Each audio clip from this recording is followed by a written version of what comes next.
నీకెన్ని ఉన్నాయా, నువ్వెంత సంపాదించావా దేవుడు అడుగుతారా? చెప్పండి, అడుగుతారా? బాబు కార్లు ఉన్నవారు పక్కకు రండమ్మా అనరు, అంతేనా? లేకపోతే మంచి ఆస్తి పరులు పక్కకు రండమ్మా అనరు, అవునా కదా? మంచి ఎమ్మెల్యే కేటగిరీ కలిగిన వారు ఎమ్మెల్యేస్ అందరూ ఒకవైపు రండి అంటారా? అనరు, అవునా కదా? చూడండి, చివరిగా దేవుడు అడిగేది ఏంటి అంటే, నీవు మంచి పోరాటము పోరాడావా? ఆమేన్. ప్రతి విషయంలో ప్రయాసపడాలండి. దేవుని పని చాలా ఉంది, అవునా కదా?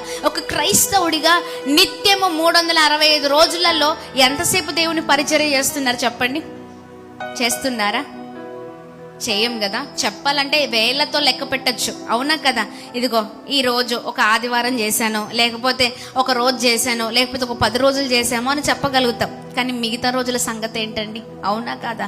చూడండి, ఆత్మీయ జీవితంలో మనం ముందుకు సాగేటప్పుడు ఒక క్రైస్తవుడిగా రోషము కలిగిన క్రైస్తవులుగా మనం ఉండాలి.